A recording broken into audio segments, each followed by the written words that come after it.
For all the frustration that the left likes to voice about President Trump, there was just as much from conservatives about Obama. It just left less of an impression because conservatives weren't willing to riot to break the law. The hard-working middle class sat through 8 years of the Obama administration, biding our time till we would be able to put someone with our interests at heart in the White House. When what is now being called the silent majority spoke up, it surprised many and infuriated the formerly unchallenged squeaky wheels. Now, the left acts like it's somehow being persecuted because they didn't get the way in 2016. That, of course, leads to a lot of lashing out and even more law-breaking.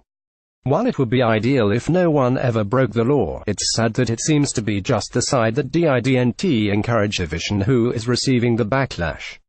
This, of course, has been the case with our former commander-in-chief, who has been dubbed with sainthood by his fans, despite all he did to encourage division and racism in this country. This week, though, that divisiveness finally caught up to him and he received a taste of what the right has had to deal with ever since his party got the entire nation whipped into a frenzy with the lies about the 2016 election and the scandal that went with it.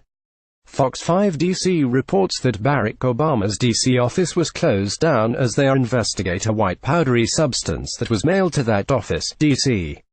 Firearms Battalion Chief Edward Smith tells Fox 5 a letter was mailed to the West End office from Hong Kong, and reportedly contained baby powder. Authorities say he had no return address. DC police and fire crews responded as well as the FBI and Secret Service to 1250 24th Street in Northwest DC. There were no reports of injuries or anyone being evacuated from the building. The Obama family lives in DC's Kalorama neighborhood, not far from the office building.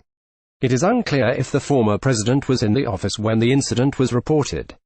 Fox News reports that London police were investigating a suspicious package Tuesday after a letter containing white powder was sent to an office in the Palace of Westminster, authorities said. Obviously, it's a tragedy any time someone breaks the law and tries to terrorize someone else. However, it's a crying shame when one side of the political aisle receives abuse, and the other side is completely unsympathetic because they've never had to deal with the same type of issue. In other words, if one side is willing to play dirty and the other isn't, that would make for a very uneven fight. This is the second such problem this week. On Monday, President Trump's daughter-in-law Vanessa Trump, wife of Donald Trump Jr., was taken to the hospital in New York after opening an envelope containing a white powder. Vanessa Trump reportedly opened a letter about 10 a.m. that was addressed to her husband. Police said that she called 911 a short time later and said she was coughing and felt nauseous. Fox News reported that she was taken to the hospital as a precaution and there was no indication anyone suffered injuries. A preliminary test of the powder indicated it wasn't dangerous, a police spokesman said. Sources told Fox 5's Linda Schmidt that the substance was cornstarch and that the envelope had a Boston postmark. Detectives from the NYPD's Intelligence Division and Secret Service agents are investigating. The Secret Service and our law enforcement partners in New York City are investigating a suspicious package addressed to one of our protectees received today in New York, the Secret Service said in a statement to Fox News. This is an active investigation and we cannot comment any further. President Trump spoke to Vanessa Trump, White House spokeswoman Sarah Huckabee Sanders said. Sanders said she could not comment further because of the investigation. Trump Jr. tweeted, "Thankful that Vanessa and my children are safe and unharmed after the incredibly scary situation that occurred this morning. Truly disgusting that certain individuals choose to express their opposing views with such disturbing behavior." Fox News reported that Trump Jr. ditched his Secret Service detail for a period of time in September, reportedly because he wanted more privacy.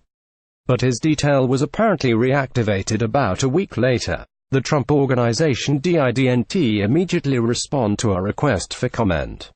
The Secret Service is still investigating these two events, and the traffic in the area will be shut down until their investigation makes more headway. However, both of these incidents should stand as proof that political tensions are at an all-time high in this country. When you ask yourself what led to this condition, it's painfully apparent that the mistake America made almost 10 years ago in electing Barack Hussein Obama is going to leave a scar for a long time to come. Not because he is black, or because he's a liberal, but because he perpetuated a culture of hatred and division. HTTMZ for the web powered by Zergnet. This figure skating move was too provocative for the Olympics. Olympic figure skater handles wardrobe malfunction perfectly. The real reason you don't hear about LeAnn Rimes anymore. Snowboarder breaks his neck in terrifying crash at Olympics. Here's who Jackie Kennedy thought had her husband killed. The real reason Jennifer Aniston and Justin Theroux split.